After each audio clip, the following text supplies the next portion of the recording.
Why we are all here is that, do we have a doctor in the office? Because we're giving birth to quadruplets today. And these are 4 incredibly fabulous books.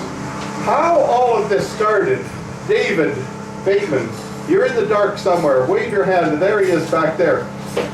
David Bateman, I met David at a reading in Peterborough for... No, it was Toronto. Was it in Toronto? Almost Peterborough. It was on the day before. Okay. And he's remembering this better than I am. But he was published in an anthology, and I really liked his work. And I said, do you have any more work? And next thing you know, I'm publishing his book, fabulous collection of short stories, A Mad Bent Diva. And that Mad Bent Diva is David Bateman. So we're going to be hearing from him after a break. The sad news is that Theodore Michael Christo is not able to be here for the launch of his book. Sadly, his grandfather passed on in Greece, and he and his father are heading there for a family reunion funeral. But if you are after an intellectual, total other end of the spectrum from David's book, an intellectual, very, very good read. My wife Kim is going to read a couple of poems just in honor of Theodore, and that will be a little bit later. Right now we're going to start with, is it politically incorrect to say ladies first in this day? I pull my hair out. I don't know what's politically correct, but we're going to do ladies first. And Margaret, as I know her, is down here waving to you right now. Come, Margaret. Did I say Margaret? Maureen, otherwise, it's no wonder I'm confused because she has 2 names. Bridget Ryan, you might know her as Bridget Ryan. What did it say in your bio that it was your funky street name or something like that? And Kathleen Whalen is over here waving, and she is going to be our first reader. Kathleen is, I have to get back to David. So David says, oh, okay, great, no problem. We're going to publish your book. We were all settled. And then I said, I would like to, I always like to publish on launch 2 or 3 books at the same time. So David said, oh, well, I've got a really great author up my sleeve. Now, I can't remember, David, whether or not you introduced me to Kathleen or Bridget. Kathleen first. Kathleen first, you see, first. So Kathleen sent me her manuscript. And I said, oh, absolutely. It's a good fit with a launch with David's book. So then, as a non-fit book, Theodore's book is the other end of the spectrum. So, it's none the lesser of a book. You should pick it up and take a look at it. So, we got, now I had 3 authors. Great, that's all I needed for my launch, because I like to launch between 2 and 3 authors. Well then, Bridget was introduced to me, and otherwise known as Maureen, or Maureen otherwise known as Bridget, I'm not sure. And next thing you know, I've got 4 authors, and I am so happy to have all 4 authors here today, or at least their books, and they are all of equal value and all of equal interest. The David books are all on the edge authors, and some with poetry and really funky stories. When I read the very first story of David's about him going as a child to the grocery store to buy tampons for his mother, I said, you know, I think that we got to publish this book. So, Kathleen, come on up.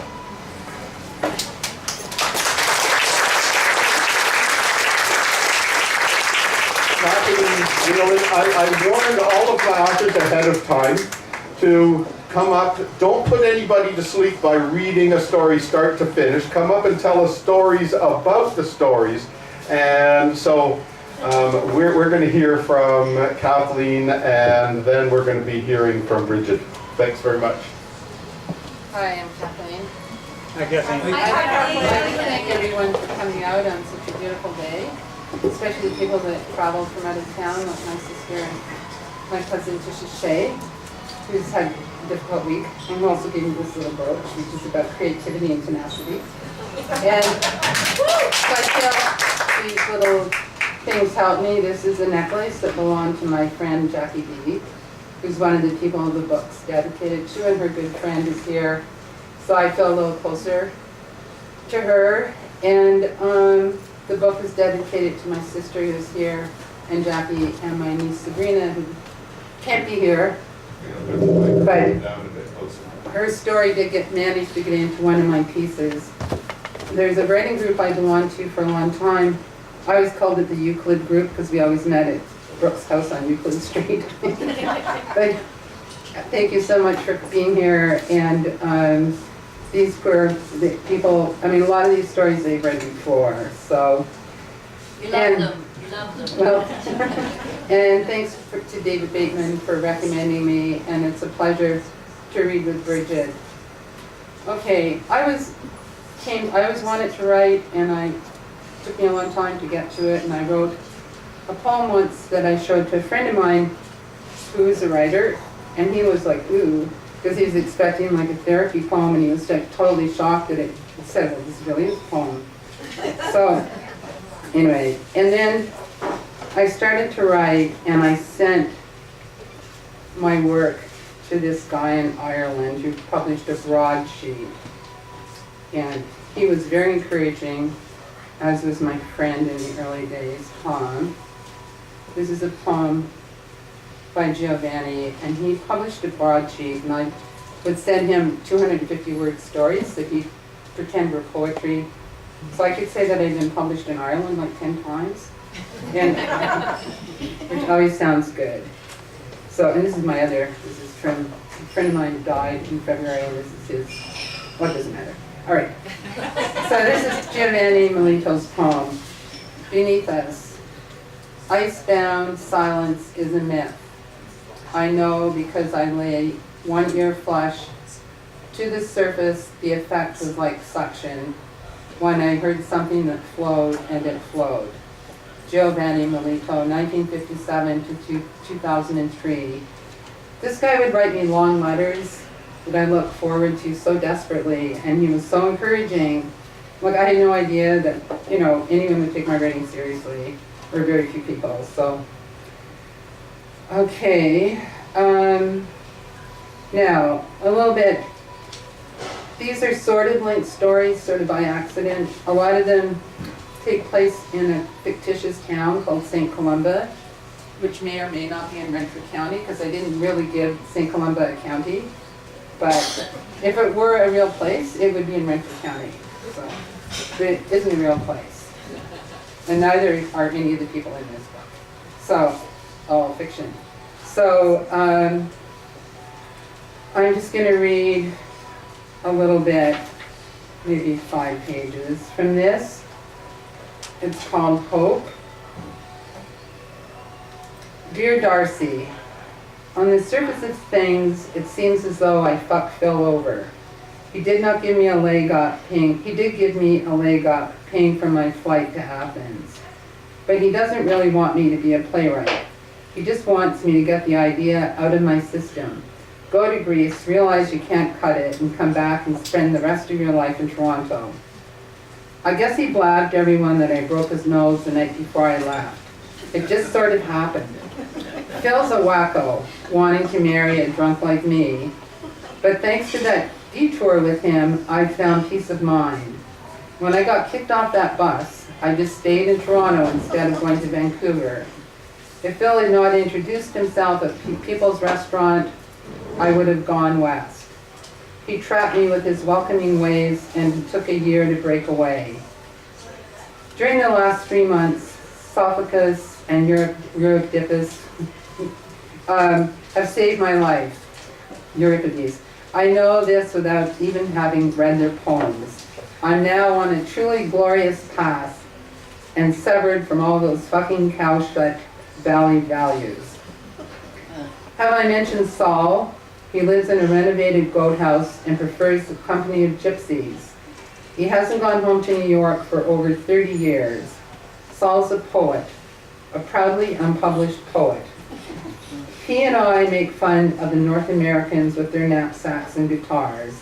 They travel just to hang out with each other and to compete for passport stamps from different countries. I just got back from Istanbul. I went there to have my visa renewed for another 3 months. The Greek authorities told me to leave the country because I am financially embarrassed. It was Saul's idea and it worked. They re-stamped my passport when I came back, and now I can legally stay here for another 3 months. At the Topeka Palace, I met a man who carried a stick, and at the border, one of the guards had a pet rooster. None of this tourist shit for me. It isn't a sexual thing between Saul and me. He mostly sits on a bench in the national park drinking brandy, and sometimes I join him. He understands that I'm a writer, even though I haven't put down a word of dialogue since I got off the plane. Like Saul, I don't want to go back to a middle-of-the-road world filled with disapproving looks. Sorry, I guess that's your world. First time in years, I've been more or less sober. They serve olives and feta cheese with a shot of ouzo, and it's a good way to have a cheap lunch. Whatever happens to me here, I know about it before anyone else tells me. I saw a French film about a guy who cuts off his dick so that he and the woman he loves could be equals. That's the kind of guy I want to meet. The kind of guy who would cut off his dick to make his woman feel more comfortable. A real blow-up guy. A Greek film, Medea, is superb. Best to see it without English subtitles. Wealthy bankers dominate the world and everyone is a con. How do we know we're really here anyway? Booze is cheap here. I have a reputation in the bars in the Plaka. They suspect I belong to the CIA. I have peace of mind. Love, Mona. After she paid for her breakfast, a double Greek coffee, 2 beers, and a Spanakopita, Mona, who didn't know a Darcy, folded the thin blue paper, put it in an airmail envelope, and scribbled, Darcy McGee, St. John's, Newfoundland. Mona's address book was filled with made-up names and addresses. Now she would go across the street from Syntagma Square to American Express to pick up her mail and send her correspondence to Canada. A few weeks before, on her 24th birthday, Mona had written to Phil, whose name and address she had not made up, and asked for his forgiveness for breaking his nose, and to front her $500 until she got on her feet as a writer.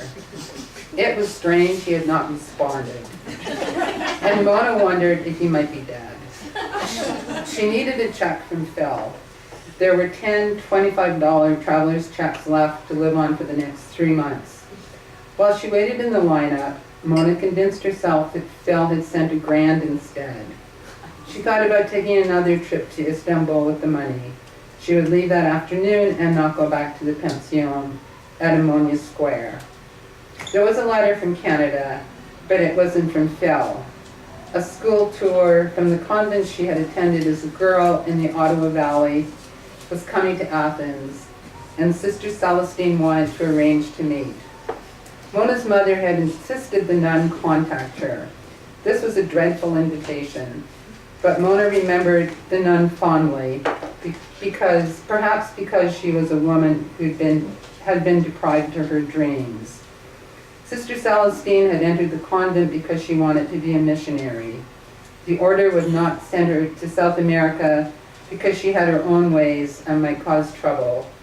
The sisters were embarrassed when Sister Celestine took it upon herself to visit men in the local jail and then meet them for pizza at the Rawhide restaurant on Main Street when they were released. Mona found it curious that the Grace Sisters had sent a group of students to Greece with Sister Celestine. The nun had been her grade 10 Latin teacher. Mona could no longer conjugate a Latin verb, but she would never forget the story of Matthew Talbot. Even though he had died in 1925 while walking on a Dublin street after Mass, Matt Talbot was a man after Sister Celestine's heart. She had been relentless in her campaign to have Matthew Talbot made a saint. The little man who had lived in Dublin, Ireland, was a dipsomaniac who had gotten himself off the piss with God's help in 1844. Matt Talbot was 12 when he started to drink. After a horrendous 16 years, he got sober with the help of a priest. After that, he got work in the timber yards and was very strong in the rights of the working man. Mona had been 15 when she'd had her first drink, a bottle of homemade dandelion wine, 11 years before. She thought of Sister Celestine. 4 years earlier, Mona had sent the nun a letter of congratulations after reading in a newspaper that Matt Talbot had been made venerable. He wasn't a saint yet, but was on his way to canonization. Not that it had been acknowledged in 1973 that this Irish drunk was a model of holiness and had been given the title of venerable. It would have to be proven that a miracle occurred after his death as a result of someone praying to him for Matthew Talbot to be beatified. The final step, in order to be canonized a saint, was to prove that a second miracle had occurred. Mona walked to Kolonaki, where she thought she was more likely to meet someone who would buy her a drink. It was an upscale neighborhood of the city where there were few backpackers. Sister Celestine would arrive in Athens in 3 days. She thought of the nun lecturing her for tardiness in the 10th grade. Consistency, Mona. Matt Talbot said that God wants from us our consistency and constancy. Mona understood that in her life neither could exist, and that she could easily not make it to lunch with the nun. A hustler she recognized from the bars was sitting at a table in the square drinking coffee. She was surprised to see him in this section of Athens and went over to his table. "Aren't you Billy? Saul knows you. The American drunk. He's an expatriate poet," said Mona. Mona knew that Billy was most likely to ask her to buy him lunch because he forgot his wallet at home. She wanted him to buy her a drink. Billy ran his fingers through his hair, took his keys from his pocket and twirled the keychain as though he were thinking of another woman. "I'm having a bad day, Billy. I'm going to have to find a job. You are most welcome to join my table. Has anyone spoken to you of your friend Saul?" "Everything sounds so fucking important when you don't use contractions," she said. "Saul is dead. I'm sorry." Mona opened her purse and touched the letter she had received from Sister Celestine. She was amazed when she noticed that her purse was laden with change and signaled for the waiter. "How would you know, Billy?" "A butcher in the market told me this morning. Saul owed us money," Billy said. "Can you give me a minute here? Was he alone?" "Of course. He died in his goat house. His stomach was sick and he did not wake up." Mona glanced at Billy's short haircut and polished shoes. He was a man who took pride in his appearance. Saul was an old man, older than he really was. There were 3 stray sugar cubes on the table, and Mona wondered how they had fallen from Billy's saucer. She thought of Saul. Like Mona, he could not pretend to be part of polite society. When he was drunk, he did not know what would happen. Mona wondered if Saul knew he was dead. Mona wished she had woken to the smell of homemade beans baking in a slow oven. Baked beans were the food of Good Friday and funerals. what will happen to Saul? I mean, where will he be buried? Billy shrugged his shoulders. Saul had a secret. He told everyone he grew up on the Lower East Side, but he was from New Jersey. His father made a lot of money building shopping malls. They send him money every month, and I guess I'll bring him home, she said. I can offer you employment, Billy said. And that's just half of it, so thank you.